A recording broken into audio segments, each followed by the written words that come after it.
अब ये रास्ता ऊपर की तरफ बढ़ रहा है। पहले ये दूर से नज़र नहीं आ रहा था, लेकिन जैसे ही हम इन पहाड़ों में दाखिल हुए हैं तो अब आगे ये नज़र आना शुरू हो गया है। अरे ये देखें हम इतनी ऊंचाई पर आ गए। वाह यार, क्या कहने भाई, क्या कहने। खूबसूरत लैंडस्केप का हामिल ये डैम बलूचिस्तान का वो पोशीदा हुस्न है जिससे बहुत कम लोग वाकिफ़ हैं। नज़रों से ओझल इस मकाम तक रसाई भी किसी एडवेंचर से कम नहीं। आइए इस दिलकश सफ़र की कहानी आगाज़ से जानते हैं। दुरेजी डैमों की सरजमीन है। यहाँ पर तकरीबन छोटे बड़े 20 डैम मौजूद हैं। एक अहम डैम है तलंगा डैम, तो यहाँ से तकरीबन 13 किलोमीटर की दूरी पर वाक़ है। तलंगा डैम पहुँचने के लिए गैफूल लग क्रॉस करेंगे, एक पहाड़ी गुज़रगाह है। क्या नज़ारे देखने को मिलेंगे आपके साथ भी शेयर करेंगे। तो चलिए सफ़र का आगाज़ करते हैं। दुरेजी रोड के जिस पॉइंट से हमने सफ़र का आगाज़ किया वहाँ बोर्ड पर तलंगा डैम 13 किलोमीटर ज़ाहिर किया गया है। गूगल मैप पर मैंने सर्च किया था, दुरेजी टाउन के अंदर से लोकेशन दिखा रहा था, वहाँ से तकरीबन 17 किलोमीटर ज़ाहिर किया गया था। खैर, मुख्तियार भाई हमारे हमरा है जो मकामी है, हमारे साथ साथ चल रहे हैं, तो उन्हीं के साथ हम तलंगा डैम पहुँचेंगे और उससे पहले जो एक अहम गुज़रगाह है उस गुज़रगाह को भी हम अबूर करेंगे, यानी गैफूल लग।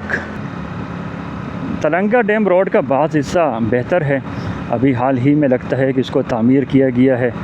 यहाँ का लैंडस्केप बड़ा ही शानदार है। दोनों तरफ हरियाली है, दरख्त है, कीकर के भी दरख्त है और बाज़ दीगर दरख्त भी है, और बीच में एक पतली सी सीधी सड़क है।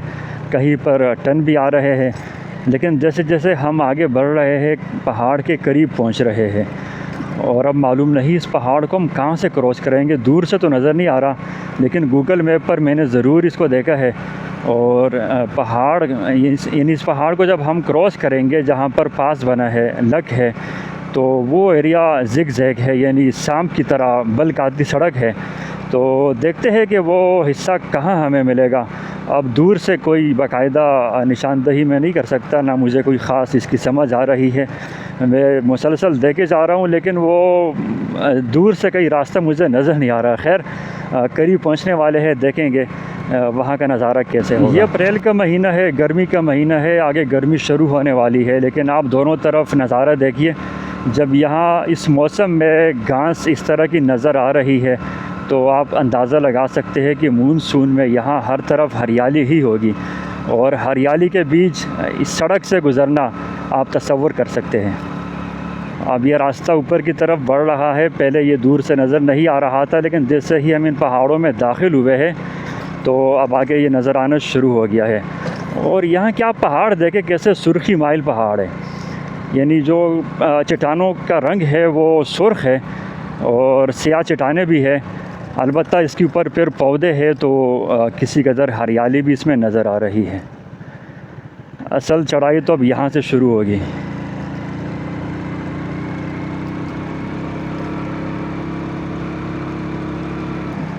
एक चढ़ाई को हमने अबूर कर लिया है, अब आगे दूसरी चढ़ाई आ गई।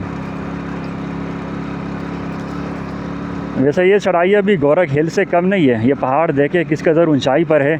गोरख हिल स्टेशन खैर इससे ज़्यादा ऊंचाई पर होगा। मेरा कभी वहाँ जाना नहीं हुआ, मौका मिले ज़रूर जाऊँगा, लेकिन वीडियोज़ में देखा है कि वहाँ सड़क कंडीशन बड़ी ही ख़राब है। और बलूचिस्तान में देखें यहाँ इन पहाड़ों में भी सड़क तामीर की गई है। इस चढ़ाई पर तो फर्स्ट गियर ही करामद है और मैं फ़र्स्ट गियर में बढ़ रहा हूँ।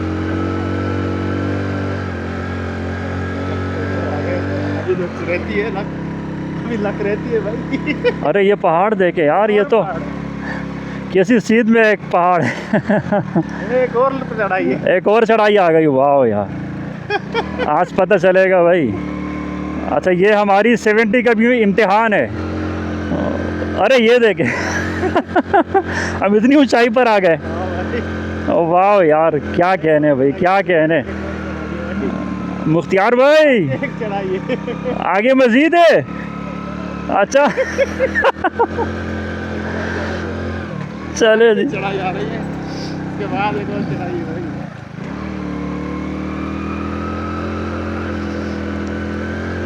भाई मैं इस वक्त 70 पर हूँ और डबल मेरे पीछे आरे भाई बैठे हुए हैं, यानी डबल सवारी पर हम चल रहे हैं। ये गफूल लक जो एक चढ़ाई है, पहाड़ी सिलसिला है दुरेजी के पास। तो अक्सर दोस्त कमेंट करते हैं कि आप कौन सी बाइक पर सफ़र करते हैं। भाई बाइक कोई माने नहीं रखता, असल आपका जज्बा, आपकी हिम्मत होनी चाहिए। अगर आप जज्बा रखते हैं, हिम्मत रखते हैं तो मंजिल आपके लिए आसान है, मंजिल कोई सफ़र आपके लिए मुश्किल नहीं होता।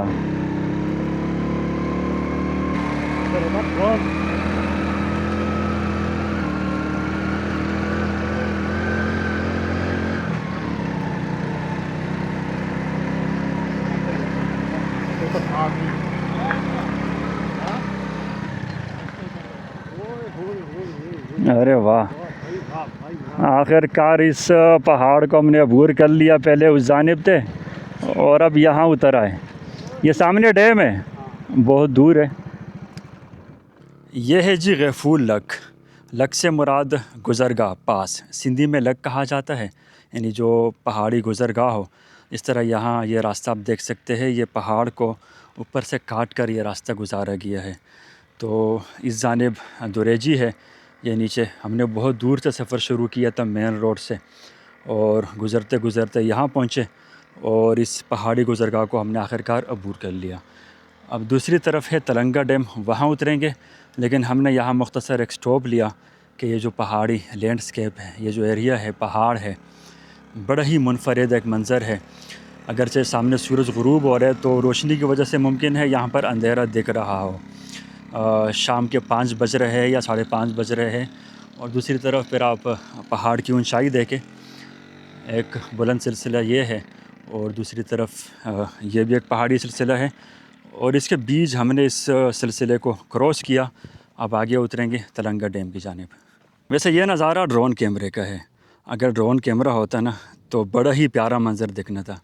खैर, कैमरे में जहाँ तक दिखा सकता हूँ दिखा रहा हूँ। वो सामने बहुत दूर पानी दिखाई दे रहा है, वो है तलंगा डैम। अब यहाँ से हम नीचे उतरेंगे, उतराई है, मुकम्मल उतराई है और ये सड़क जा रही है। तो तलंगा पर पहुंचकर फिर वहाँ के मनाजिर शेयर करेंगे। आज ये साबित हुआ कि सीसी कोई माने नहीं रखता, माने रखता है, मैं इसे इनकार नहीं कर रहा। लेकिन जब आप हिम्मत करेंगे और जज्बा दिखाएंगे तो यकीनन आप किसी भी पहाड़ी गुज़रगाह को क्रॉस कर सकते हैं। मैंने तो 70 पर देखा है कि लोग खंजराब पास तक चले जाते हैं। तो मैं आज 70 पर यहाँ आया हूँ और मुख्तियार भाई जो दुरेजी के रिहायशी है उनके पास भी CD 70 है और इस मकाम पर कोई 15-20 मिनट से मैं खड़ा हूँ। 4-5 बाइकें गुज़री है, तकरीबन सब 70 थी, CD 70। तो आप गुज़र सकते हैं, चढ़ाई भी उतराई भी, हर तरह के रास्तों से आप गुज़र सकते हैं।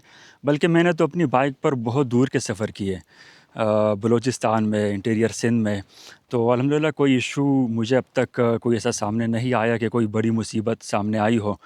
बस इंजन आप अच्छा रखें, यानी इंजन में काम ना हो, इंजन को आप देखते रहे, काम निकल आए फ़ौरी करवा लिया करें। और टायर आपके अच्छे होने चाहिए ताकि रास्ते में परेशानी ना हो।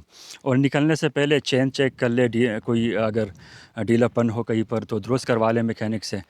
और इसी तरह ऑयल आप चेक कर ले, बाकी अल्लाह का नाम लेके निकल पड़े।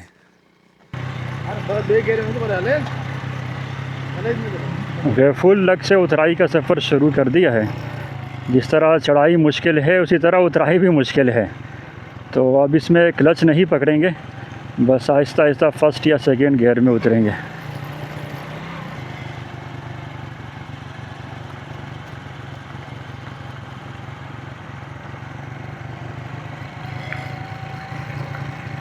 अब यहाँ समझ नहीं आ रही कि सिंध के पहाड़ कौन से हैं और बलूचिस्तान के पहाड़ कौन से हैं। वैसे ये एरिया बलूचिस्तान में है, गफूल लक, तलंगा डैम, ये मुकम्मल बलूचिस्तान है। अलबत्ता फिर आगे आप डिस्ट्रिक्ट जामशोरों में दाखिल होंगे और हमारा जो अगला सफ़र है वो फिर जामशोरों की तरफ ही होगा, यानी डिस्ट्रिक्ट जामशोरों में हम आगे सफ़र जारी रखेंगे। लेकिन उससे पहले जो तलंगा डैम है और यहाँ जो लैंडस्केप है उसको एंजॉय करेंगे। बिलाखिर डैम के मकाम पर पहुँच चुके हैं, तलंगा डीले एक्शन डैम। चले जी, यहाँ से नीचे उतरते हैं और आगे बढ़ेंगे। यहाँ एक मस्जिद है और एक दो दुकानें बनी है, गालिबन चाय का ढाबा भी है।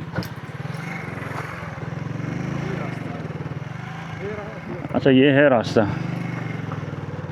मैं थोड़ा आगे से आ गया हूँ और मुख्तियार भाई जो प्रॉपर रास्ता बना है वहीं से गुज़रे हैं। चले मैं उनको ज्वाइन कर लेता हूँ।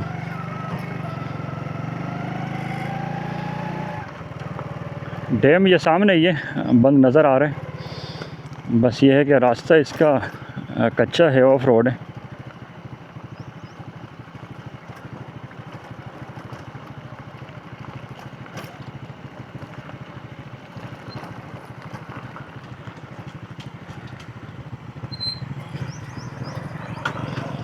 यहाँ पानी क्रॉसिंग है। डैम का साफ़ पानी ये लगा, ये डैम का पानी है ना, साफ़ पानी लग रहा था। अब यहाँ की चढ़ाई गफूर लक से भी किसी कदर दुश्वार है, क्योंकि एक तो ये ऑफ रोड है, डैम का बंद है, बंद पर हम चढ़ रहे हैं और चढ़ाई भी किसी कदर ज़्यादा है। चले यार पहुँच गए।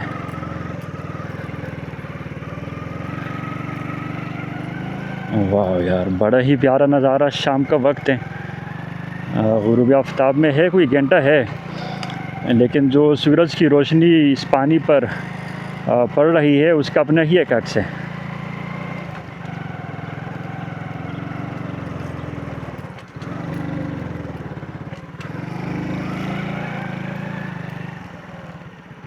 तलंगा डैम साइट पर पहुंच चुका हूं। दुरेजी से यहां तक पहुंचने में हमें 1 घंटा लगा। रास्ते में हम रुके भी थे, पहाड़ी गुजरगाह के पास गफूर लक वो हमने क्रॉस किया, सामने नज़र आ रहा है।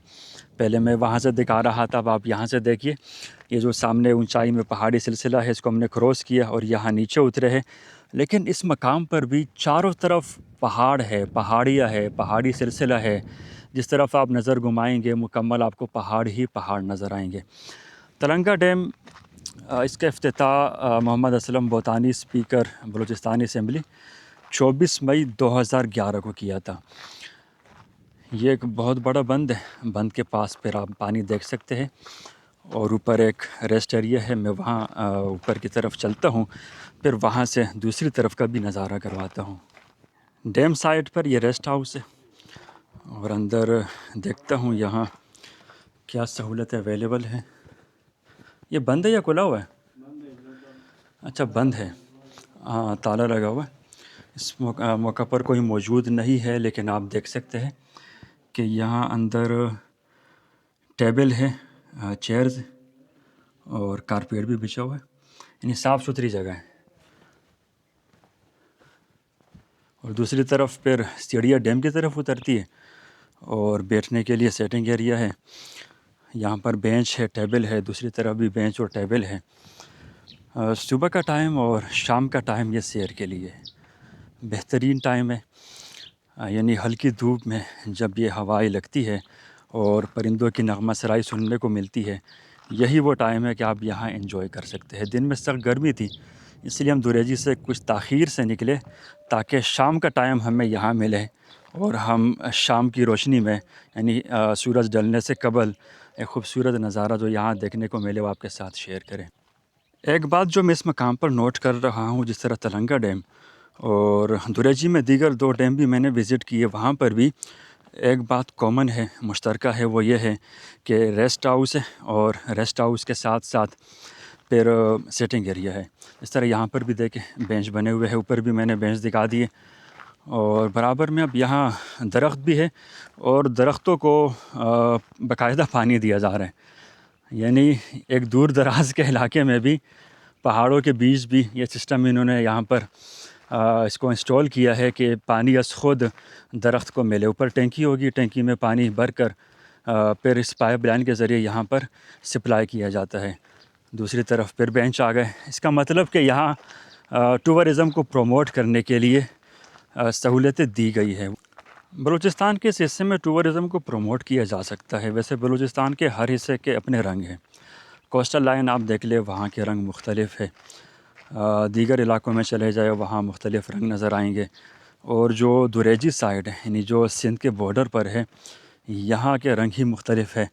तो पहाड़ी सिलसिला हमने देख लिया रास्ते में और अब यहाँ के डैम भी आप देख लें ये तमाम बरसात का पानी है, यानी कोई मेजर रिवर नहीं है, कोई मरकज़ी दरिया नहीं है जिससे पानी यहाँ इन डैमों को मिलता हो या यहाँ पर पानी स्टोर होता रहे। ये बरसात का पानी है, पानी की गुज़रगाह है, कुदरती गुज़रगाह है। तो बस वहाँ पर मुख्तलिफ़ वक्तों में ये डैम बना दिए गए। नीचे डैम के पानी की तरफ बढ़ रहा हूँ, लेकिन साथ में एक बात शेयर करते चलूँ। मुझे बताया गया है हमारे जो दोस्त हैं मकामी कि इस मकाम पर यानी दुरेजी में जो डैम बने हैं, इससे पहले सूरत हाल ये थी, यानी आज से 10, 15, 20 साल पहले खुश्क साली में मकामी लोग यहाँ से माइग्रेट कर जाते थे, हिजरत कर जाते थे दीगर अज़ला में, जामशोरो, हैदराबाद, सांगड़ वग़ैरह वग़ैरह, इसलिए कि यहाँ पर पानी की कमी होती थी। बरसात में तो पानी मिल जाता है, गुज़रगाहें हैं, नदियाँ हैं, नालियाँ हैं, लेकिन उसके बाद जब वो पानी गुज़र जाए तो स्टोर तो होता नहीं था कि इसको बाकायदा स्टोर किया जाए ताकि उससे फ़ायदा हासिल किया जाए।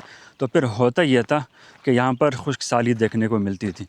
लेकिन अब जब से ये डैम बनना शुरू हुए, यहाँ पर पानी स्टोर होना शुरू हुआ, तो जिनके पास माल है, मवेशी है, रेवड़ है, अब वो इस तरह हिजरत नहीं करते कि दीगर अज़ला में चले जाए पानी की तलाश में, ख़ुराक की तलाश में, चारे की तलाश में। तो उनको अब इन मकामात पर भी पानी मिल जाता है और साथ में यहाँ हरियाली में भी इजाफ़ा हो रहा है।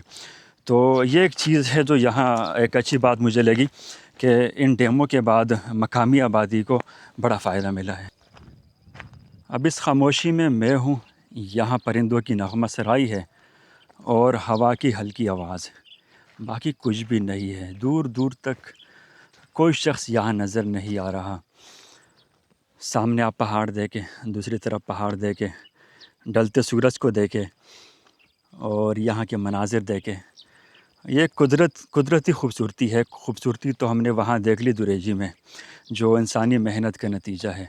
लेकिन दूसरी ख़ूबसूरती कुदरती है। ये पहाड़ किसी ने नहीं बनाए, कुदरत ने अता किए हैं। अलबत्ता ये जो डैम है, ये भी इंसानी मेहनत का नतीजा है कि सामने बंद बांध दिया गया तो पानी यहाँ पर स्टोर हुआ। अच्छा, ये बंद भी दो है, एक बंद वो रहा, दूसरा बंद ये सामने नज़र आ रहा है। बलूचिस्तान में इन साइड पर जिस तरह मेहनत की गई है, इससे ज़ाहिर होता है कि हुकूमत बलूचिस्तान यहाँ टूरिज़म प्रमोट करना चाहती है, सियाहत की हौसला अफजाई चाहती है। अलबत्ता एक बात जो मुझे नागवार भी गुज़री थी, धरावत डैम जो सिंध में है, वहाँ महकमा पाशी वाले तंग थे कि भाई लोग ना आए। अलबत्ता यहाँ ऐसी कोई बात नहीं है, लोग आते हैं। हाँ, ये दूसरी बात है, ये अलग बात है कि बहुत दूर है तो महदूद तौर पर लोग यहाँ नज़र आते हैं और आम तौर पर होते भी नहीं है। लेकिन यहाँ आपको कोई रोकेगा नहीं कि आप क्यों आए, कहाँ से आए। ये जो एरिया है ना दुरेजी, ये पुरअमन है, लोग यहाँ जाते रहते हैं। और इन एरियाज़ में जो दूर के डैम है, तलंगा डैम, तो बहुत कम लोग इस तरफ आते हैं। और ये क्या है, ओह ये क्या मुझ पर हमलावर हो रहे हैं। अच्छा, ये है क्या, परिंदा तो बड़ा खूबसूरत है। अगर इस मकाम पर ये दरख्त बड़े हो जाए और मज़ीद यहाँ पर दरख्त उगाए जाए तो बड़ी शानदार हरियाली होगी। पानी तो ऑलरेडी मौजूद है और साथ में खूबसूरत रेस्ट हाउस है और यहाँ जो लैंडस्केप है वो आपके सामने ही है। तो इस मकाम पर टूरिज़म के लिए बहुत से मौक़े हैं। बस सवाल ये है कि लोग यहाँ कैसे आएंगे। तो रोड तो हमने दिखा दिया, रोड कोई ज़्यादा ख़राब नहीं है, आप बेहतर तौर पर आसानी के साथ यहाँ पहुँच सकते हैं। लेकिन अक्सर लोग अमन व अमान के हवाले से भी सवाल करते हैं, क्या यहाँ आना महफूज रहेगा। भाई हम तो आए हैं, लेकिन एक बात मैं अक्सर जो नोट करता हूँ या एक बात जिसका मैं ख़्याल रखता हूँ वो ये है कि अगर आप मकामी लोगों के साथ राब्ते में रहेंगे, मकामी लोगों के साथ यहाँ आएंगे, तो मकामी लोग एक दूसरे को जानते हैं, यहाँ कोई परेशानी वाली बात नहीं है। और हमें भाई ने बताया भी कि यहाँ इस तरह छीना झपटी नहीं होती। हाँ, किसी के साथ कोई वाक़या पेश आ जाए तो मैं कुछ कह नहीं सकता, यानी 100% गारंटी किसी बात की नहीं होती, मुसीबत बताकर नहीं आती। अल्लाह सबको महफूज रखे। अब ये भाई आ गए, इन्होंने हमारे लिए ये रूम खोला है और ये अंदर से आप नज़ारा कीजिए, पंखा भी लगा है, लाइटें भी है और साथ ये चेयर्स है और साथ साथ यहीं पर वाशरूम भी है, यानी आप फ्रेश हो सकते हैं।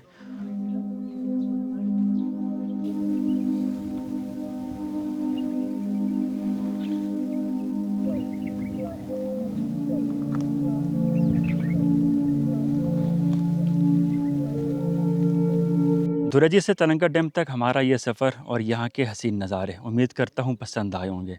मिलते हैं नए व्लॉग में नए नज़ारों के साथ।